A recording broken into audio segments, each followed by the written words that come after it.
Oke.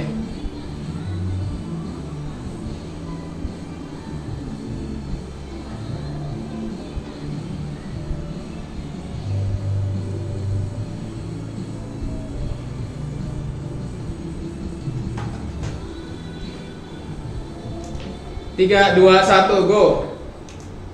Assalamualaikum warahmatullahi wabarakatuh, pendengar Pro 1 dimanapun Anda berada. Senang sekali saya Irsan Lipit kembali menemani Anda di malam hari ini. Setengah 8 malam pendengar, tentunya seperti biasa Anda akan mendengarkan siaran Kiprah Desa. Dan kali ini pendengar di hari Selasa 16 Agustus 2022, saya tidak sendiri, ya walaupun di studio Irsan sendiri, tapi saat ini saya ditemani oleh narasumber kami via aplikasi Zoom yang sekarang tengah bersama-sama kami. Saya coba menyapa terlebih dahulu kepada narasumber kami pendengar, kepada Ibu Rismawati Surman, SPI MSI. Kita coba menyapa beliau dulu ya. Tapi sebelum itu pendengar, ada yang ingin lewat?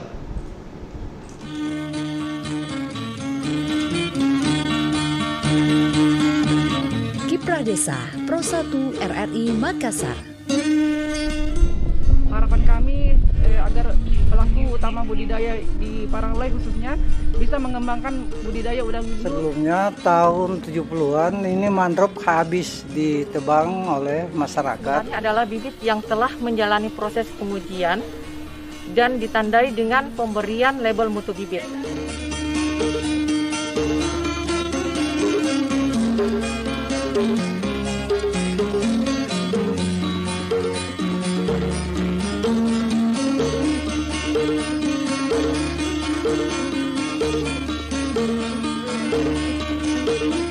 Iya pendengar, bersama Irsan Lipit yang menemani Anda dan juga Ibu Rismawati, benar ya? Rismawati, saya coba menyapa beliau dulu. Assalamualaikum warahmatullahi wabarakatuh Ibu Risma. Waalaikumsalam, selamat malam. Apa kabar Bu, sehat Jiki? Alhamdulillah. Ibu Rismawati Rusman SPI MSI, beliau adalah Lukan Kabupaten Takalar, Satminkal BRP BAP 3 Maros atau BRSDM KKP. Bersama dengan Ibu Rismawati. Nah Ibu, ini menarik karena tema kita pada hari ini pendengar, budidaya anggur laut atau Kaulerpa SP di Kabupaten Takalar. Saya dari kemarin sempat dapat informasinya, dapat judulnya, bertanya-tanya Irsan, anggur laut ini yang seperti apa sebenarnya? Apakah ada anggur laut selain dari anggur merah dan juga anggur hitam? Saya baru tahu nih Bu. Boleh dijelaskan sedikit Bu Tabe?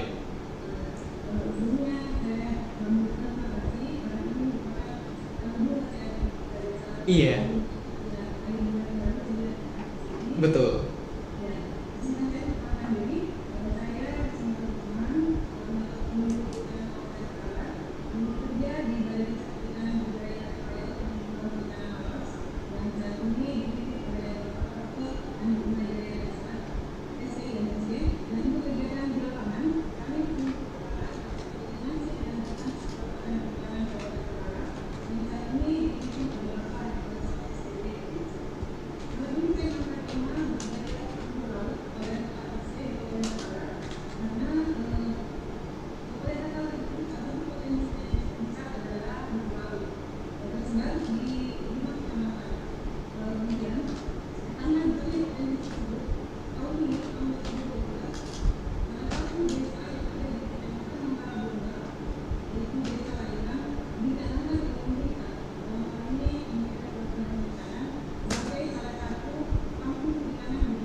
Iya. Nah, ini ada sedikit penganaktirian dibanding dari dua koleganya yang berbeda nih, Bu ya. Nah, akhirnya apa yang membuat Ibu tertarik untuk mengangkat anggur laut ini sebagai budidaya? Kalau misalnya memang dua kolega lainnya itu kayaknya lebih familiar atau mungkin lebih bernilai ekonomis dibanding yang lainnya, Bu Tabe.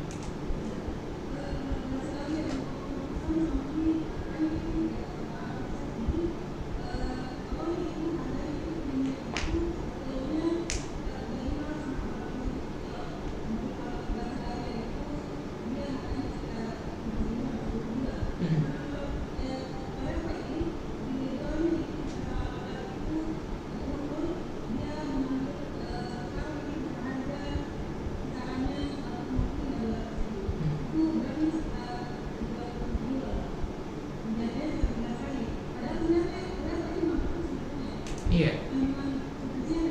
Hmm. Hmm.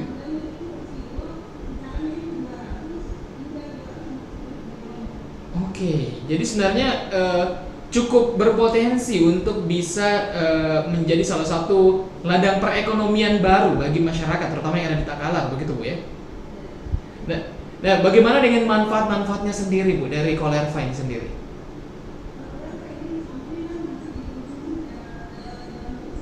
Iya.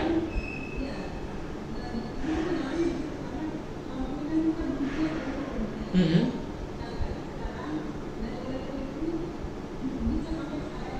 Oke.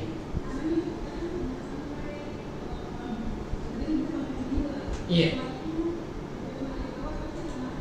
Oh.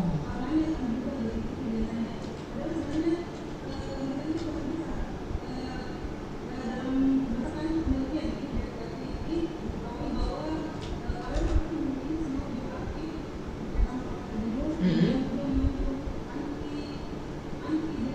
Iya. Mhm.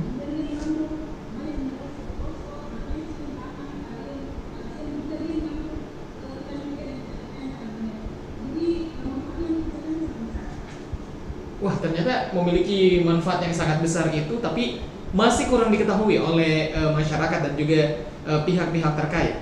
Nah, Bu, untuk dibudidayakan sendiri ini sulit tidak sih, Bu? Karena kalau saya lihat kayaknya ini biasanya dijadi salah satu bahan lalapan ya. Kalau misalnya di rumah makan, di beberapa rumah makan memang sih tidak semua, tapi juga ada beberapa rumah-rumah yang memang menyediakan Colerva ini sebagai salah satu santapan. Jadi sayur biasanya.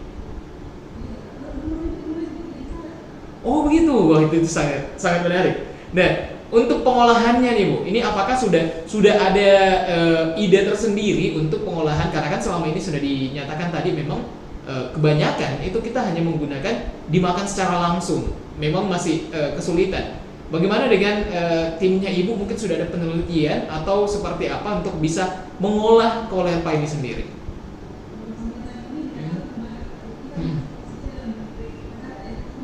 Dalam bentuk basah, oke. Nah, ini yang harusnya makin dikembangkan lagi Bu ya, karena ini ada potensi yang sangat menarik di dalamnya. Nah Bu, bagaimana cara membudidayakannya? Ini menarik. Bagaimana? Apakah memang hanya di Takalar saja bisa dibudidayakan atau di semua pantai-pantai wilayah kabupaten yang ada di Sulawesi Selatan bisa sebenarnya?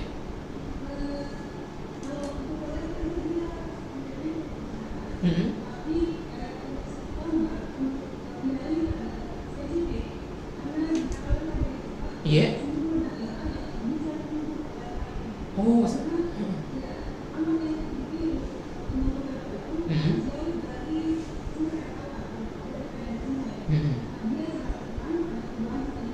Iya.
Hmm.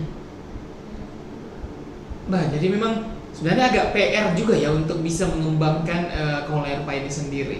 Nah Bu, menurutnya Ibu dibanding dua famili lainnya yang ternyata cukup populer dan memang per kilonya harganya lebih mahal dan juga dibutuhkan oleh industri, kenapa menurutnya Ibu Kaulerpa SP sendiri ini wajib atau mungkin kayak yuk bagaimana untuk bisa mengembangkan ini? Tapi karena kalau melihat dari harganya mungkin lebih ekonomis kalau misalnya kita membudidayakan dua famili lainnya. Tapi Bu.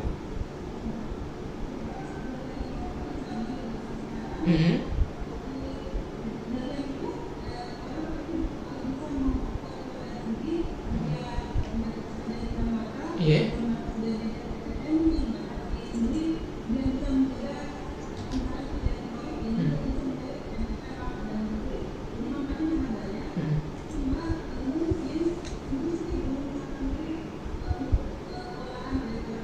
Oke.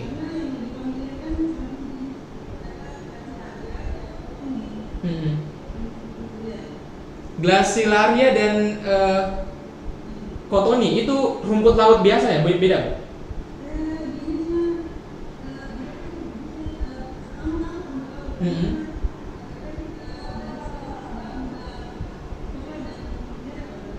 Oh, jadi seperti itu. Menilik dari manfaatnya sebenarnya ini bisa berkembang jauh sebenarnya. Tadi seperti untuk tulang dan sendi, untuk rambut dan sebagainya, ternyata ini pecahannya bisa lebih banyak. Dan bagaimana untuk perawatannya Bu? Ini kan kalau mohon maaf, sebelum mungkin perawatannya saya ingin tertarik di Takalar sendiri, daerah mana saja yang sekarang sudah membudidayakan? Baru di Desa Laika.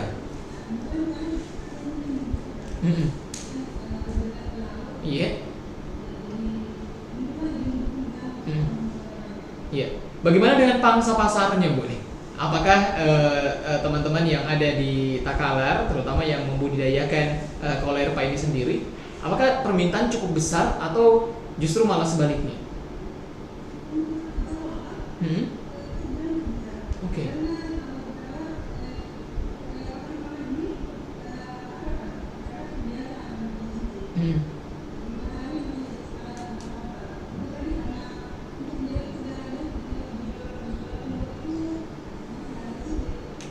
Iya. Oh, jadi memang cukup banyak pertimbangan yang akhirnya dilakukan untuk bisa melakukan pemasaran yang lebih luas lagi Bu ya. Salah satunya untuk menjaga kesegarannya itu sendiri. Iya, itu sangat menarik sih. Dengan manfaat yang banyak pendengar, tentunya Anda bisa menemukan salah satu tumbuhan laut yang dinamakan anggur laut atau Kaulerpa ini sendiri yang ternyata memiliki banyak manfaat. Dan tentunya sekarang mungkin belum banyak ya penelitian yang dilakukan untuk bisa mengembangkan, tapi bisa jadi kedepannya akan banyak manfaat-manfaat yang terungkap dari Kaulerpa SP ini sendiri. Membudidayakannya bukan hal yang sulit pastinya nih Bu. Tadi selain ada syarat-syaratnya, berapa lama sih Bu sebenarnya saat mungkin bibitnya diambil dari mana, terus bagaimana prosesnya? Boleh dijelaskan sedikit tidak Bu Tabe?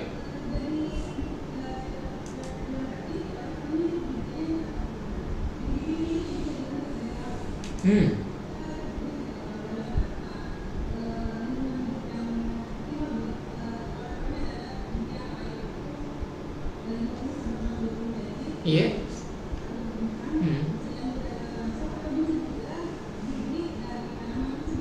Iya.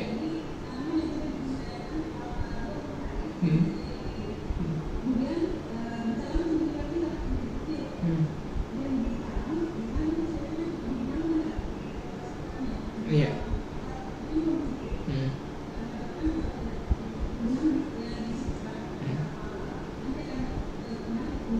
Iya.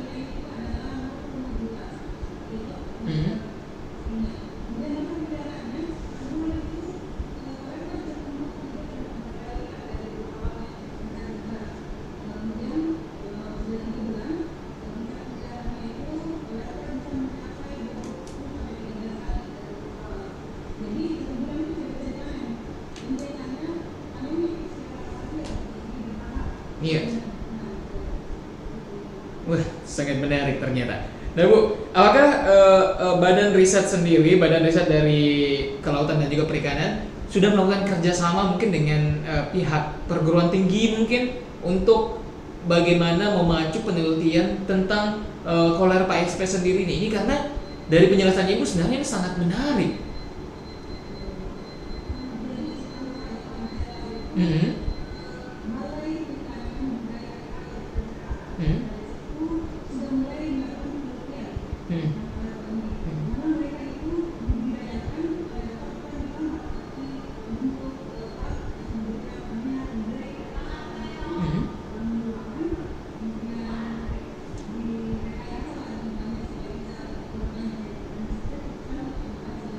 Wah, cukup menarik.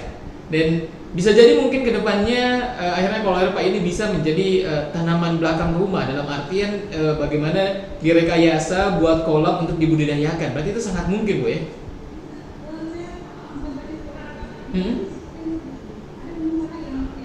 Wow. Wah itu menarik. Itu mungkin jauh lebih menarik kalau misalnya kita bisa membudidayakan kolera ini sendiri di belakang rumah mungkin atau mungkin di sekitar pekarangan rumah untuk sekedar menjadi bahan konsumsi pribadi untuk menambah kesehatan tubuh kita. Nah pendengar, sangat menarik pembahasan kita seputar tentang budidaya anggur laut atau kolera SP di Kabupaten Takalar ini pendengar. Tentunya Anda juga bisa berpartisipasi lewat line telepon 082133339440 atau Anda juga bisa berkomentar langsung karena sekarang kita disiarkan secara langsung di media sosial kami, fanpage Facebooknya kami di Pro1 RRI Makassar dan juga Anda bisa menyaksikan kami langsung di kanal YouTube kami RRI Makassar. Masih bersama dengan Ibu Rismawati Rusman SPI MSI dan juga Irsan Lipit yang menemani Anda di Kiprah Desa kali ini. Nah pendengar, lanjut lagi ngobrol bersama dengan Ibu Rismawati Rusman. Nah Bu, banyaknya manfaat-manfaat yang bisa didapatkan dan juga mudahnya pengelolaan atau penanaman dari kolera ini sendiri tentunya sebenarnya menjadi nilai tambah untuk para pembudidaya. Nah kendala apa yang sekarang dialami oleh teman-teman pembudidaya di Takalar sehingga kayaknya masih terbatas di beberapa wilayah itu, Tabe?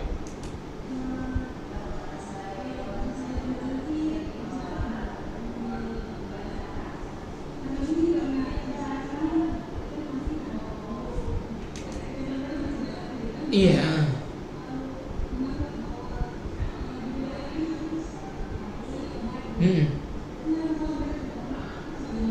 Oh.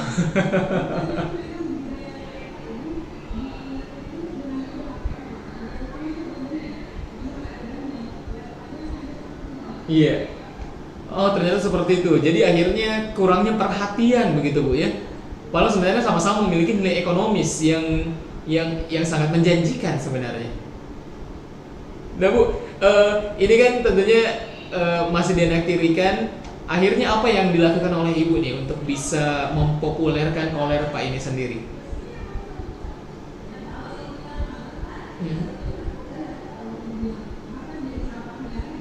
Kalau di Takalar iya, karena kalau di Makassar sendiri saya pun sebenarnya hanya baru dapat beberapa bulan yang lalu, itu pun di salah satu rumah makan yang tidak jauh dari sini dan ternyata enak ya. Karena saat dimakan tuh ada kayak kayak pecah di mulut ya. Benar, dan ada rasa gurih dari air laut itu sendiri kayaknya masih ada di dalam situ.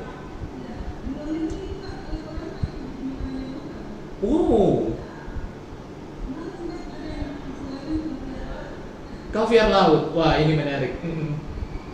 Berarti memang yang harus ada penelitian lagi ya untuk lebih lanjut agar paling tidak kita bisa memasuki pasar ekspor dan biar masyarakat lebih tergiurkan dalam tanda kutip untuk bisa memiliki tambak yang lebih besar bukan hanya sebagai anak tiri tapi sebagai anak sulung ya. Sebagai tokoh utama dari tambaknya itu sendiri. Jadi bukan sekedar tokoh-tokoh sampingan saja yang dikembangkan hanya karena sudah ada bandeng dan juga udangnya. Tapi sangat menarik Bu pembahasan kita di hari ini dan tidak terasa ini sudah lewat 54 menit, sudah lewat 55 menit dari ruang dengarnya kami ngobrol seputar tentang budidaya anggur laut. Nah terakhir Bu, apa yang ingin disampaikan Tabe sebagai closing statement?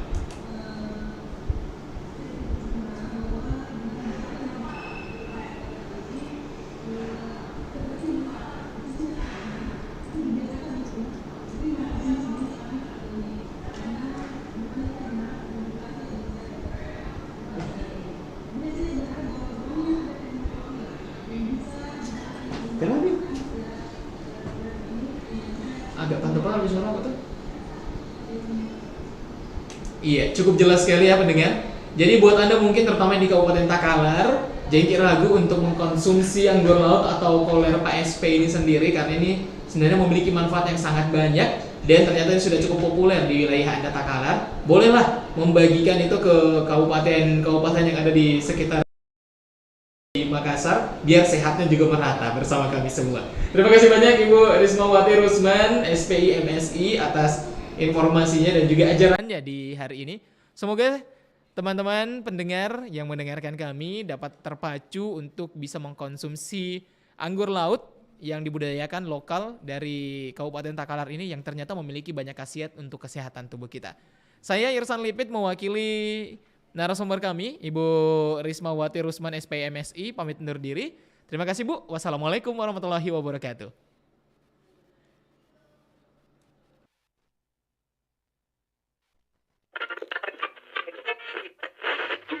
Assalamualaikum warahmatullahi wabarakatuh, pendengar Kipra Desa dimanapun Anda berada. Dengarkan Kipra Desa RRI Makassar. Pertanian organik atau yang biasa kita kenal dengan Seperti sarang nafsu. Hah, keluar sih. Di sini ini. Masa? Kalau saya kuliah bagus nih, makanya ngobrol terus aja. Apanya? Tahu. Yang masuk ke OBS berarti tidak ada. Hah? Yang masuk ke OBS tadi. Maksudnya? Tidak. Wih, masih keluar nih suaramu dari mic-nya, dari mana itu? Mana? Ini? Kamera. Alternate translate. Baru tidak ada kamera, berarti masuk audio.